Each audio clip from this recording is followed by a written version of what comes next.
Shalom Alechem, nous allons aujourd'hui avoir le plaisir ensemble de pouvoir étudier la page Lamed Chet du traité Nedarim.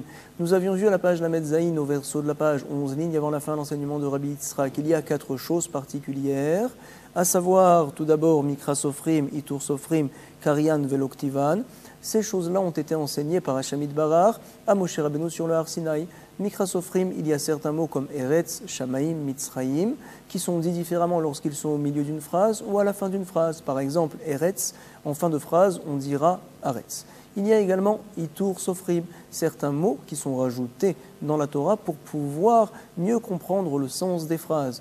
À savoir, nous enseigne Rabbi Yitzhak selon l'explication du Ben Ishraï, Akadosh Baruch Hu a dit à Moshe Rabbeinu de les écrire en effet dans la Torah, mais il lui a fait comprendre qu'ils ne sont là que pour que le pasouk soit plus facilement compréhensible. Mais il n'y a aucune racha, rien à faire de ce mot-là en plus. En tout cas, il y a encore une troisième autre chose, Karian Veloktivan, certains mots, on les dit bien qu'ils ne sont pas marqués dans la Torah, et ça aussi, Akadosh Baruch Hu a enseigné de faire de telles choses à Moshe Rabbeinu. Il y a également l'inverse, Ktivan Velo Karian.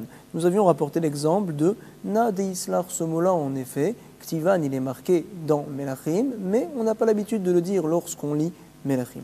Il y a également Zot Dea Mitzvah, comme on voit à la première ligne de la page Lamed Chet. Ce pasouk-là se trouve en effet dans Yirmiya, et donc le mot Zot est un mot apparemment qu'on n'a pas l'habitude de lire, bien qu'il soit écrit.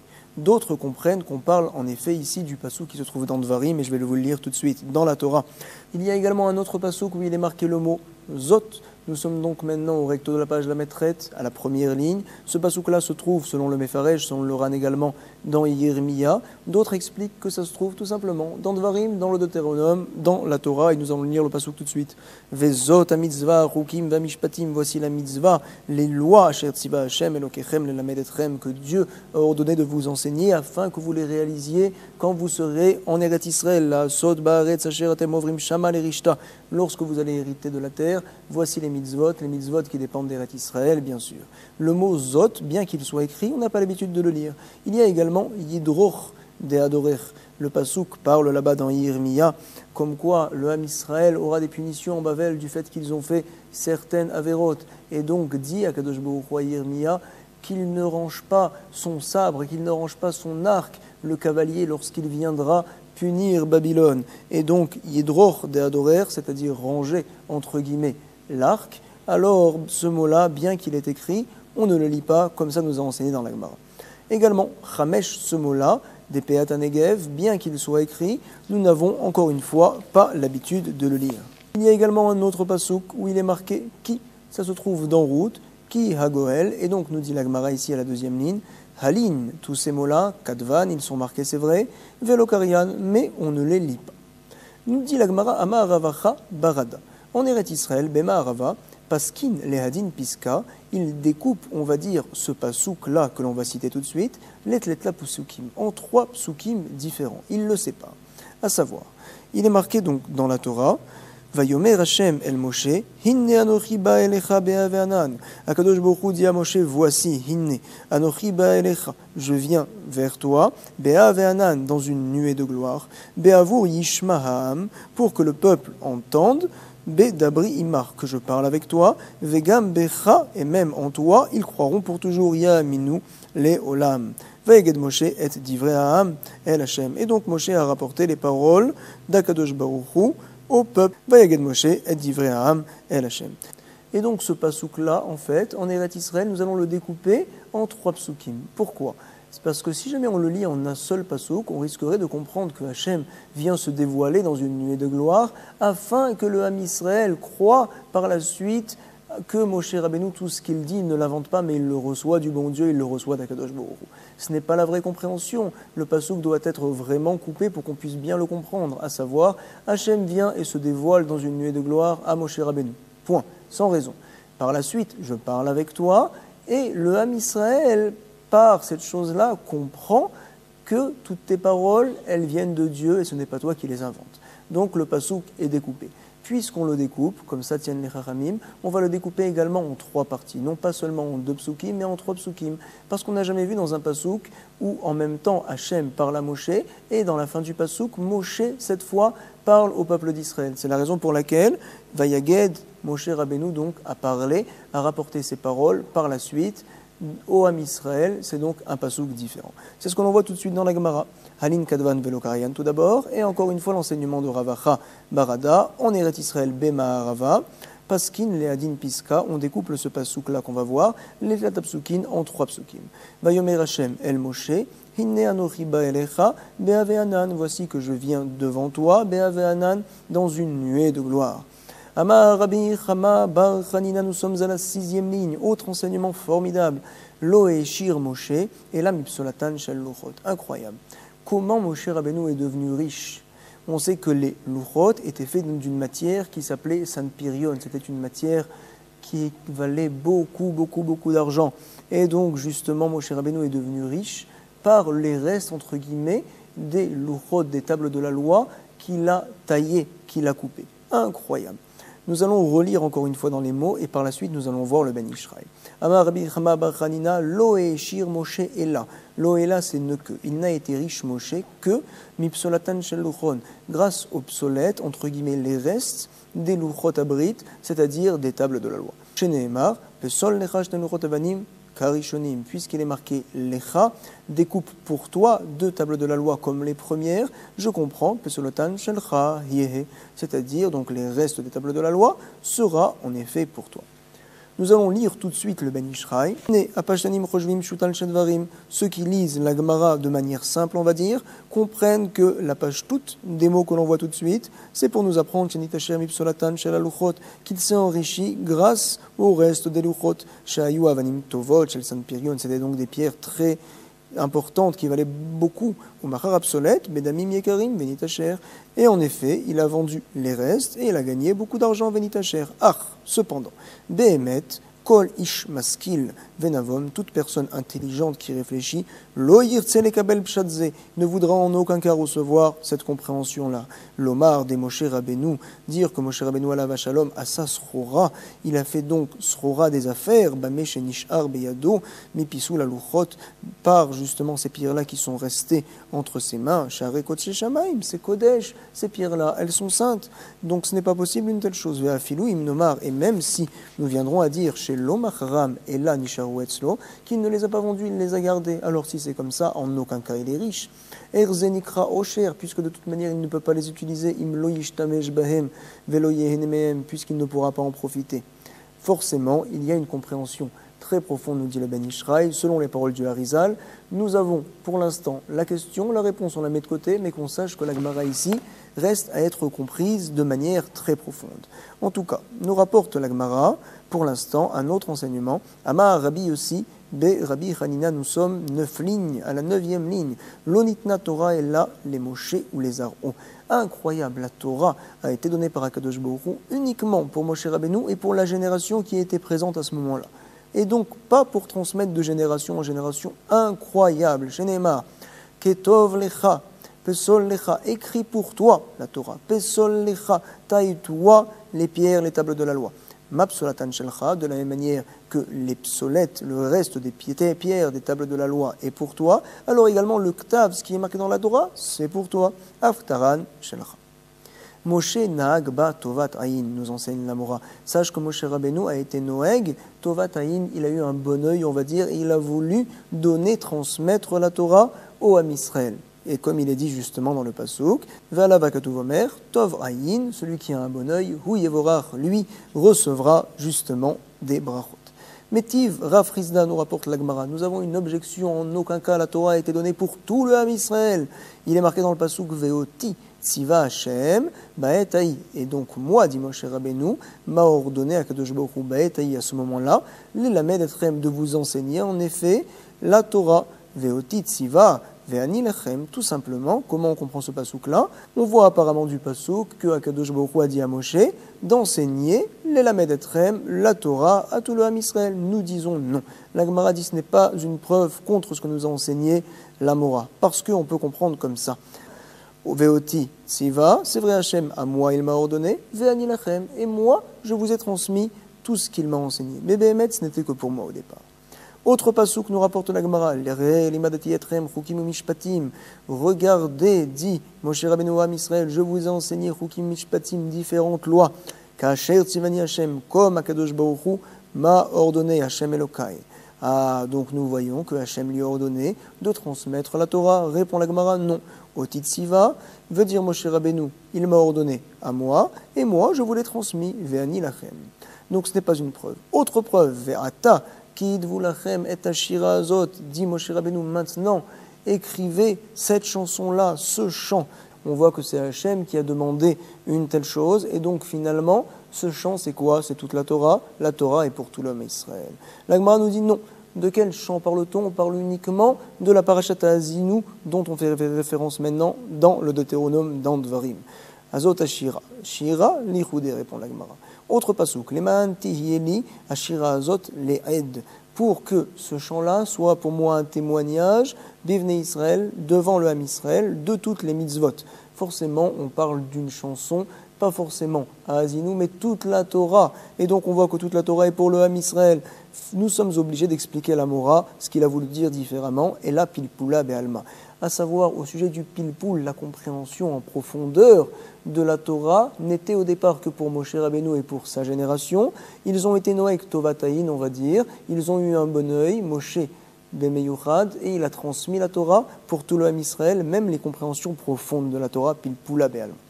Amar Rabbi Yochanan, en Akadosh Baruch Hu mashre shrinato. Akadosh Baruch Hu ne pose sa shrina, ne se dévoile que devant Al-Gibor, quelqu'un qui est puissant, Ashir qui est riche, Racham intelligent, et également Anav, tout simplement humble. Vekulan min Moshe. Et on apprend tout ça de Moshe Rabbeinu. Pourquoi? Gibor dirti vaifros et awel à la Mishkan. Moshe Rabbeinu a étendu la tente entre guillemets, les couvertures sur le Mishkan. Et nous dit la Gemara ve'amar Moshe Rabbeinu parso. Tout simplement c'est Moshe qui a fait une telle chose. Et on sait que chaque Éden, entre guillemets chaque poutre, avait une hauteur de 10 amot. Ça veut dire environ 5 mètres et demi. Aiser amot orecha keresh. Ça voudrait dire que Moshe Rabbeinu était grand de 5 mètres environ. Incroyable. Ah, donc on voit qu'il était puissant. Nous dit la Gemara, non. Emma, derrière Vekatin, peut-être qu'il était grand en effet, mais il était mince, on va dire, maigre, il n'était pas puissant. D'où on a une preuve finalement qu'il était puissant. Et là, Minadin, Kra, de ce pasouk-là qu'on va voir tout de suite. Dirtiv. Il est marqué dans Dvarim en effet. Vaitfos bishne luchot. Dit Moshe Rabbeinu, j'ai attrapé les deux luchot quand j'ai vu que vous avez fait leur Egel, le veau d'or, vache lichem, et je les ai jetés, mais al shteyadai, de mes deux mains, je les ai cassés. Ve'esh abrem. Vetania, nous dit la Braïta, elles étaient très grosses, en effet, ces tables de la loi. Haluchot, orkan, shisha. Elles faisaient environ 60 cm de hauteur, 60 cm de largeur, c'était un carré en fait. Verovian et leur épaisseur, shlosha, 3 tfachim, environ 30 cm d'épaisseur. Pour casser de telles tables, il fallait vraiment une grande force, tiens la Gemara. Parfait. On sait qu'il était puissant. D'où sait-on qu'il était Achir, qu'il était riche, nous dit la Gemara. Achir, parce que Pesol Lecha, Psolatan Shelcha, découpe pour toi, c'est-à-dire l'absolète, le reste, entre guillemets, des tables de la loi qui étaient faits en Sanpirion, sera pour toi. Comme ça comprend la Gemara. Chacham, d'où sait-on qu'il était Chacham, Moshe Rabbeinu? Rav Veshmuel d'Amre Tarbayo, Chamishim Sha'arebina Nivraou Baolam. Les deux d'Amre Tarbayo viennent nous enseigner qu'il y a entre guillemets 50 portes de bina, d'intelligence et de déduction qui ont été créées dans ce bas monde. Vekulam natnu les Moshe. Ces 50 portes-là ont été données à Moshe Rabbeinu, sauf une, 49 en tout. Chaserachat. Sheneemar Bartar Serehu Meat Melokim. Il est marqué dans Tehilim qu'il lui manquait un petit peu pour entre guillemets connaître Akadosh Baruch. D'où sait-on que Moshe Rabbeinu était Anav, qu'il était humble, dirti Ve'aish Moshe Anav Meod. On sait que lorsque Aaron et également Myriam sont venus, entre guillemets, le remettre en place du fait qu'il avait délaissé sa femme, alors Moshe Rabbeinu n'a pas répondu, il est Anav, il est humble. Amar Rabbi Yitzhak nous enseigne la Gemara, dernière petite ligne. Kol Aneviim, pardon. Amar Rabbi Yochanan nous enseigne la Gemara, autre enseignement de Rabbi Yochanan dans la... Pardon. Autre enseignement de Rabbi Yochanan à la dernière petite ligne du recto de la page Lametret. Kol Neviim Ashirim. Tous les prophètes sont riches. Minalan, d'où sait-on une telle chose? Mi Moshe ou Mi Shmuel. Encore une fois. Autre enseignement de Rabbi Yochanan à la dernière petite ligne du recto de la page Lametret. Sache que tous les Neviim, tous les prophètes étaient riches. Ashirim Ayou. D'où apprend-on une telle chose? De Moshe et de Shmuel, de Amos et de Yona. On parle ici de Nevi'im qui, bien que leur névoie était pour certains temporaire, quand même ils étaient riches. Moshe tout d'abord dit Irtiv, Lo chamor echad mehem nasati. Rabbi Yochanan rapporte ici une autre preuve que Moshe était riche. Il a dit, je n'ai pas pris de vous, ne serait-ce qu'un chamor, ne serait-ce qu'un âne. Comme ça il a dit au Ham Israël. Ça veut dire qu'il était riche. I belo agra, le apouke man de shakal belo agra. Si jamais tu veux me dire belo agra, qu'il vient dire au Ham Israël, je n'ai pas pris un âne alors que je n'avais pas à le prendre, c'est-à-dire que je ne l'ai pas volé, sans que ce soit pour moi un salaire. Mais c'est tout à fait évident. Qu'est-ce que ça vient exclure? Les apouké man shakal belo agra. Peut-être aurait-on pu croire que Moshe Rabbeinu avait volé un âne, chas v'shalom, forcément pour nous dire autre chose. Et là, de filou beagra, même si ça me revenait, c'était un salaire que j'aurais dû recevoir du fait que je suis venu vous faire sortir d'Égypte. Quand même, je n'ai pas utilisé ne serait-ce qu'un de vos chamor, un de vos ânes. Nous dit l'Agmara, ce n'est pas une preuve qu'il était riche. Dilma, Mishum de Ani avait, peut-être parce qu'il était Ani, il était tellement pauvre qu'il n'avait pas assez d'argent pour emprunter un âne avant qu'on vienne à le rembourser.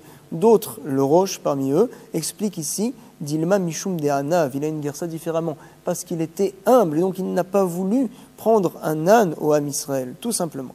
Donc la preuve n'est pas bonne. Et là, Min psol lecha, psolatan yeshencha. Finalement, la preuve que Moshe est riche, comme on l'a rapporté, psol lecha, la psolette, le reste des tables, sera pour toi. Nous savons que Shmuel était riche, dirtiv, hinne anu bi neged Hashem. Donc Moshe Rabbeinu vient dire devant tout le Ham Israël, dites-moi tout de suite si jamais vous avez à vous plaindre d'une de mes actions, veneged meshiro, et shor milakarti, le bœuf, le taureau de qui ai-je pris, vechamor milakarti, et l'âne de qui ai-je pris, iberinam la pukeman de shakal, berinam, si jamais il vient tout simplement dire, dites-moi si jamais je vous ai volé quoi que ce soit, est-ce qu'on aurait pu croire, est-ce que ça vient exclure la pensée de dire que finalement il avait volé un âne ou il avait volé un bœuf? En aucun cas. Les apouké, ça veut dire exclure. Et là, forcément, nous sommes à la deuxième grande ligne. De afilou besachar, bien que c'était son salaire, quand même, il n'a pas voulu le prendre. Nous voyons qu'il était riche. La Gemara va répondre toujours pareil. Dilma ani avait. Peut-être qu'il était si pauvre qu'il n'avait pas d'argent pour emprunter, on va dire, un chamor. Et donc le Roche explique également Dima Anav avait. Il était finalement très humble, c'est la raison pour laquelle il n'a rien pris de son prochain. Donc d'où sait-on finalement qu'il était riche, Shmuel, et la Meacha. Veteshuvato, Haramata, Kisham Beito. Donc d'où sait-on finalement que Shmuel était riche? On l'apprend d'un autre pasouk, Teshuvato, Haramata, Kisham Beto. Il est rentré Shmuel, Haramata, Kisham Beto, parce que là-bas, il y avait sa maison, dans la ville justement de Rama. Et donc, si vraiment on voulait nous enseigner qu'il est rentré à la maison, on aurait dû tout simplement dire Vateshuvato, Beito, Haramata. Pourquoi dit-on Haramata, Kisham Beto, tout d'abord? Et en plus, Bémet, il n'est jamais retourné dans la ville de Ramata. On sait qu'il allait de ville en ville pour donner des halachot et également dire les lois divines. Forcément, nous sommes obligés de comprendre ce pasouk-là, qu'en fait, partout où il allait, il y avait sa maison, il y avait tous ses biens. Ça veut dire qu'il était riche, puisqu'il avait de quoi transporter ces biens-là. On doit savoir que les riches à leur époque, ça veut tout simplement dire une personne qui a de quoi vivre et de quoi se suffire à lui-même. Ce n'est pas donc comme les riches de nos jours qui, au contraire, eux, plus ils sont riches, plus c'est difficile d'apporter tous leurs biens de ville en ville. Ve'amar Rava, kol makom she'alach beito imo. Comme nous a dit Rava, partout où il allait, il avait entre guillemets sa maison, tous ses biens avec lui. Amar Rava, gadol ma shene'emar be'Shmuel, puisqu'on parle de Shmuel, on doit savoir que le point dont on va parler tout de suite est plus grand que celui qui est rapporté chez Moshe Rabbeinu. Yoter mishene'emar be'Moshe. Pourquoi? Deilu be'Moshe Rabbeinu ktiv. Au sujet de Moshe, on a rapporté lo chamor echad mehem nasati. Je n'ai pas pris le chamor, l'âne, ne serait-ce que d'une personne du Ham Israël, à savoir de afilou besachar. Même si ça me revenait, je ne l'ai pas pris. Mais Béhémet, c'est pas que les gens voulaient me le donner particulièrement. Et au sujet de Shmuel, même si les gens voulaient lui donner la bête, il le refusait. Veilou gabe Shmuel, afilou beratson, lo sarru. Même si c'était beratson, il voulait lui donner, il ne l'a pas pris en tant que salaire qu'il méritait.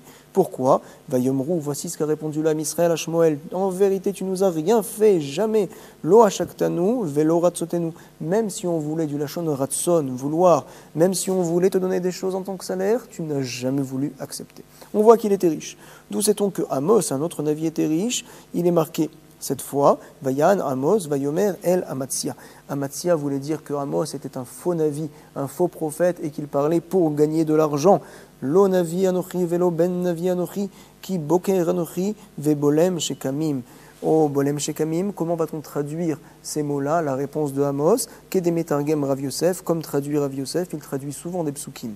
Arei mare gite ana veshakmin li beshaflata. C'est-à-dire, je suis très riche et j'ai des jardins et également de grands arbres comme des cèdres qui se trouvent dans mon jardin. C'est-à-dire que Béhémet, nous apprenons qu'il était très riche et il a dit à Amatsia, c'est sûr que ce que je viens rapporter, ce n'est pas du tout pour être riche. La névoie que je rapporte est une vraie névoie. Yona, d'où sait-on que Yona qui s'est enfui du fait que Hachem voulait qu'il aille faire Choser Bitchouva, ramener Bitchouva à la ville de Ninvé, l'égoïm, et donc par la suite il avait peur, Yona, qu'en ramenant l'égoïm Bitchouva, alors ça ferait un catégore pour le Ham Israël. C'est-à-dire que les anges diront, ah, même l'égoïm, son Choser Bitchouva, ah, le Ham Israël mérite une punition. Donc Yona n'a pas voulu au départ faire ce qu'Akadosh Baruch Hu lui a demandé, il a voulu se cacher, il est parti dans un bateau au milieu de la mer. Vaïten, Srara, Vaïeredba. Il a donné le salaire du bateau et il est descendu sur le bateau. On aurait dû tout simplement écrire dans le passouk Vaïten Sraro, il a donné son salaire pour être assis dans le bateau. Pourquoi est-il marqué Srara au féminin? Son salaire apparemment du bateau, c'est-à-dire qu'il a payé tout le bateau. Il ne voulait en fait pas attendre que le bateau se remplisse, il était pressé de s'enfuir et donc il a payé le prix de la Nessia, le prix du bateau. Vamar Rabbi Yochanan, Shenatan Srara Shel Sfina Kula. Il a donné donc le prix de tout le voyage, on va dire. Amar Rabbi Nurmus, Srara Shel Sfina, d'où c'est-il une telle chose? On ne sait pas, mais en tout cas, lui il nous rapporte, c'était 4000 dinarets d'Ahava. 4000 dinars Zahav, le prix de ce voyage-là, il a tout payé. Vamar Rabbi Yochanan Betrilla, Haya Moshe Elomed, Torah ou Meshakra, Achenit Nalo Bematana. Incroyable, ça nous renforce énormément. Souvent, on étudie la Torah et on ne comprend pas très bien. Et on se dit, tu sais, comment est-ce possible que par la suite je vienne à comprendre? Au départ, c'est vrai que c'est très difficile. Par la suite, Akadosh Baruch Hu peut ouvrir toutes les portes et on peut tout comprendre d'un coup. Comme nous rapporte ici Rabbi Yochanan, comme quoi, Behemet, Betrila, au départ, Moshe Rabbeinu apprenait la Torah et il l'oubliait. Jusqu'à ce qu'elle lui a été donnée en tant que cadeau. Il est marqué dans le passouk en effet, Vayiten El Moshe Kekaloto le Daberito. Il a donné à Moshe entre guillemets la Torah, Kekaloto lorsqu'il avait terminé, le Daberito de parler avec lui. On rapporte dans le Midrash un exemple, quelqu'un qui a un espèce de petit marteau, un petit pic, et il tape dans un har, dans une grande montagne, pour casser la montagne. Alors on lui dit, tu n'arriveras jamais, même si tu mets des milliers d'années, tu ne pourras jamais faire tomber cette montagne-là. Il dit, c'est pas grave, je continue. Il tape, un jour, 2 jours, quelques mois, quelques années. À la fin, paf, toute la montagne vient à tomber. Comment est-ce possible? Il a enlevé quelques couches au départ, et après il n'y avait qu'un bloc à faire tomber, donner un petit coup, et tout le bloc allait tomber d'un coup. Et donc c'est pareil pour l'étude de la Torah. Bezrat Hashem, qu'on puisse être zoré de tenir toute la Masechet Nedarim Be'atzlacha. Nous allons maintenant attaquer une nouvelle Mishnah, toujours au sujet des vœux. On nous enseigne, tu sais, Vezan et Ishto, Ve'et Banav. Si jamais Réhouven n'a pas le droit de profiter en l'occurrence de Shimon, Shimon aura cependant le droit, non pas de nourrir Réhouven, mais de nourrir sa femme et de nourrir ses enfants. On doit savoir que sa femme, on est obligé de la nourrir, on l'a écrit dans la Ktuva, c'est vrai. Les enfants, il y a une takana qui a été faite dans la ville de Husha, comme quoi on se doit de les nourrir, en tout cas au minimum jusqu'à 6 ans. Par la suite, c'est du chesed. En tout cas, il est rapporté Bezan et Ishto, Ved Banav. On peut les nourrir parce que le fait que par la suite, je n'ai plus, moi, Réhouven, besoin de nourrir ma femme et mes enfants parce que Shimon l'a fait, ce n'est pas ici considéré finalement comme une anaa, comme un profit assez important. C'est-à-dire que j'avais quelque part une dette, et il a retiré ma dette Shimon en allant nourrir mes enfants, en allant nourrir ma femme. Afalpi, chez Uchayav, bien que le monsieur était obligé de les nourrir normalement Réhouven, quand même c'est permis. Velo Yazun et Behemto, nous rapporte la Mishnah. Par contre, on n'a pas le droit de nourrir la bête de Réhouven, parce que Réhouven ne peut en aucun cas profiter de Shimon, et lorsque la bête de Réhouven sera nourrie, finalement c'est considéré comme un gain, comme un révar pour Shimon. On expliquera par la suite. Que la BMA, que la bête soit théoméa, elle ne soit pas mangeable, ou bien qu'elle soit théora, qu'elle soit mangeable, le din est le même. Nous rapporte la Mishnah, Rabbi Eliezer, Omer, Zan et atéméa, Veno Zan et atéora. Rabbi Eliezer, en effet, n'est pas d'accord avec Rachamim. Il pense que une bête téméa, on peut, oui, la nourrir, une bête qui n'est pas mangeable, zan et atéméa. Par contre, je suis d'accord avec toi au sujet d'une bête qui est mangeable, par exemple un bœuf, veno zan et atéora.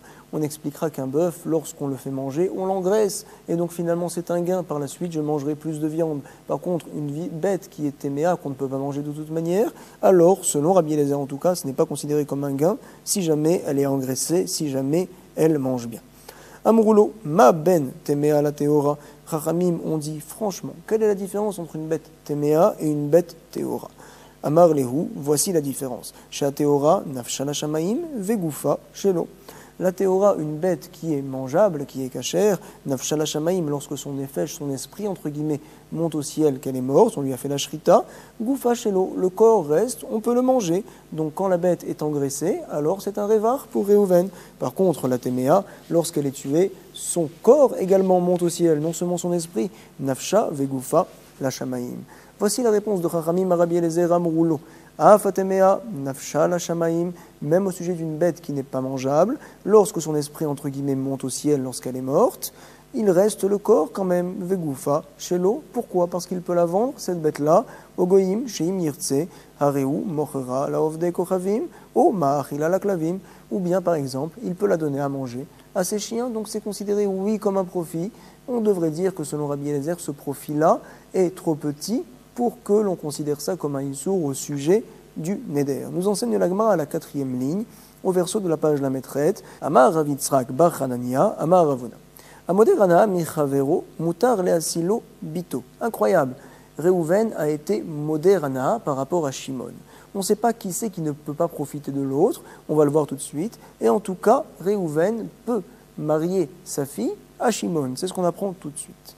Amoder Anna Michavero Moutar, c'est permis Léasilo Bito de lui marier sa fille, tout simplement. De quoi parle-t-on? Aveba Rabbi Zeira. Rabbi Zeira analysait ces paroles de Ravuna. Bema Yeskinan, de quoi parle-t-on? Il est ma si tu me dis Beshenirse Avi Akala Asurim al Achatan. On parle dans un cas où Shimon est le Khatan et donc il n'a pas le droit de profiter des biens de Réhouven. Réhouven, c'est le futur beau-père. Comment est-ce possible une telle chose? Comment Réhouven peut donner sa fille en mariage à Shimon, puisque Shimon ne peut pas profiter de lui? C'est comme, entre guillemets, si Réhouven donnait une chifra, une servante à Shimon et Vadaï, que c'est considéré comme un profit formidable du reste.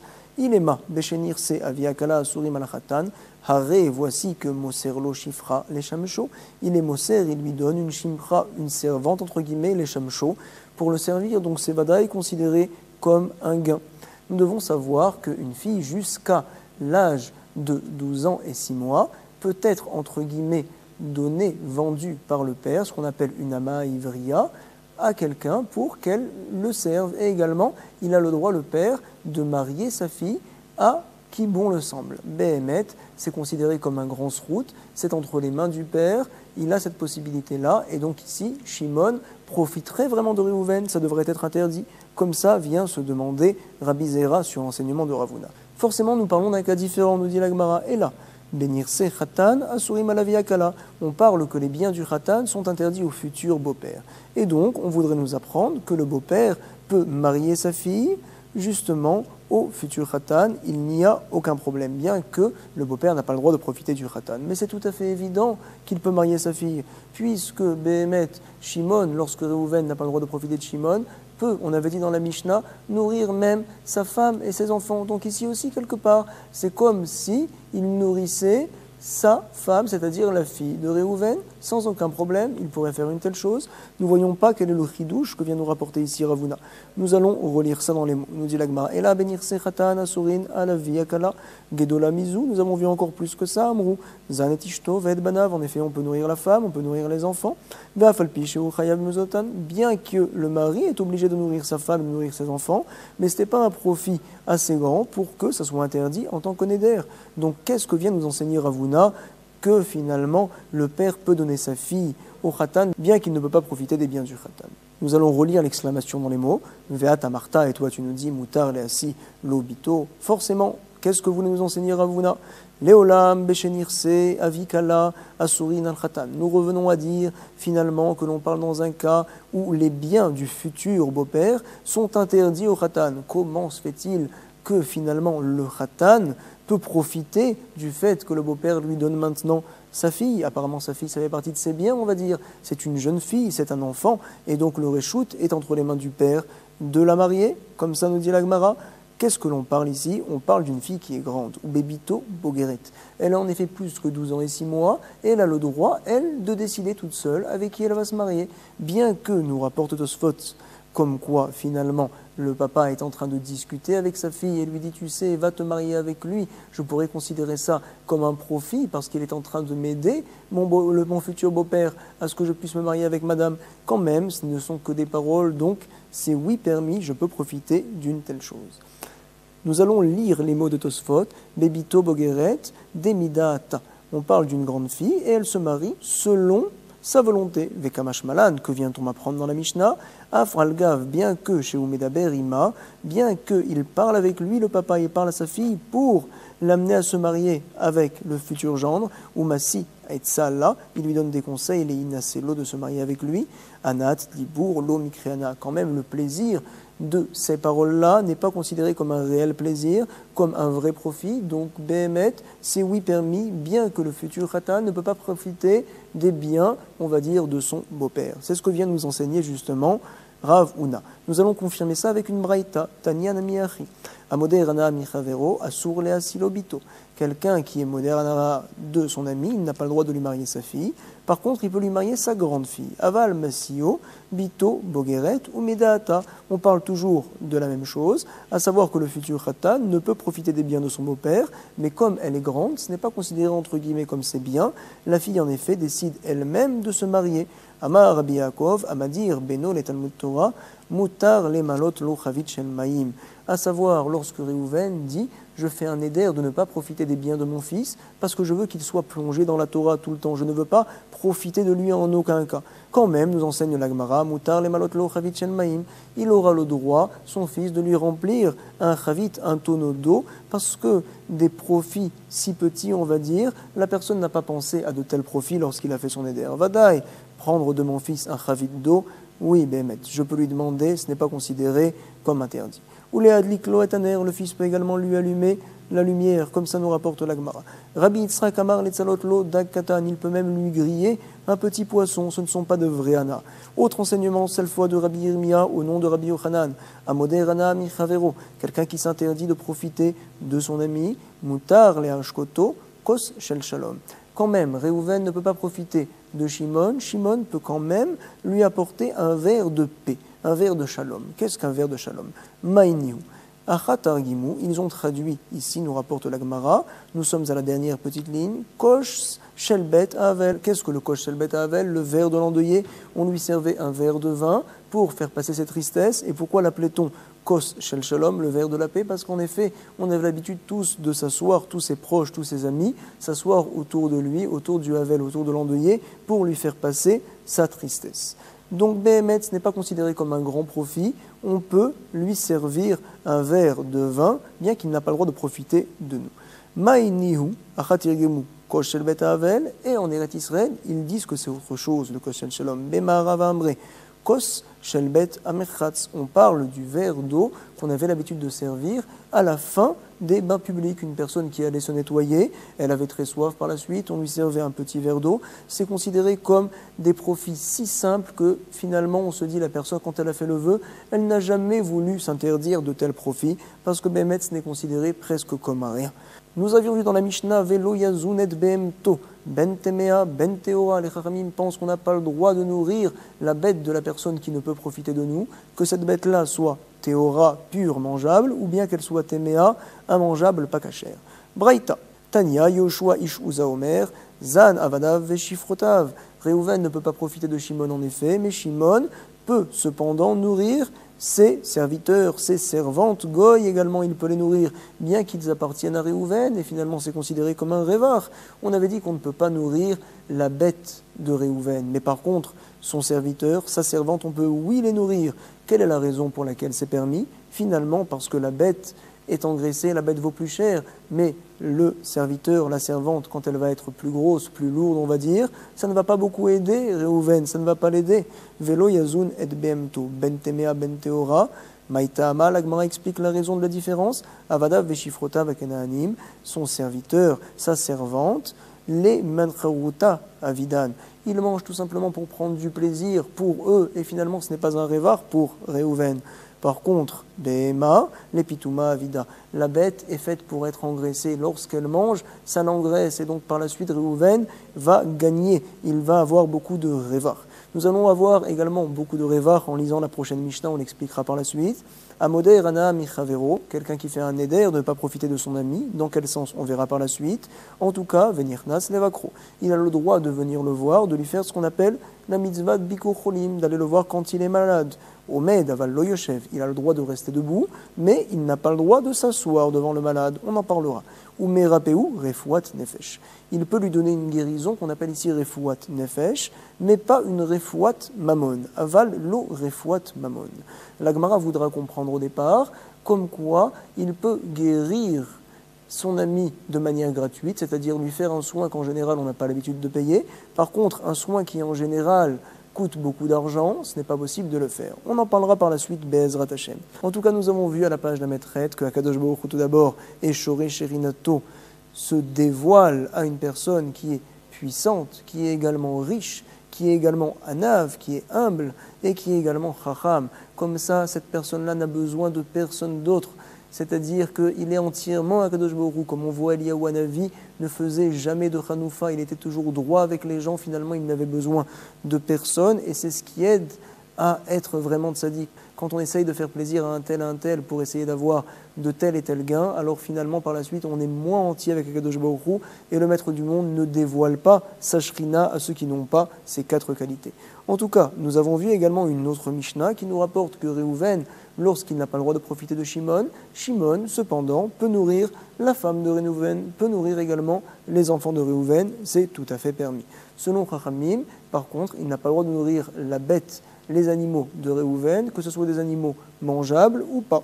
Selon Rabbi Eliezer, uniquement les bêtes qui sont mangeables, théorotes, on ne peut pas les nourrir parce que ça les engraisse. Par contre, nourrir une bête qui est éméa, qui est immangeable, nous avait dit la Mishnah, selon Rabbi Eliezer, c'est oui permis de la nourrir. Nous avions vu également que Chachamim pensait, quoi qu'il arrive, même une bête qui n'est pas mangeable, tu peux la revendre au goïm, donc tu vas avoir un révar. C'est la raison pour laquelle ça devrait également être interdit. Chazak ou Barou, rendez-vous Bezrat Hashem pour la page Lamed Tête demain. Kol Tov.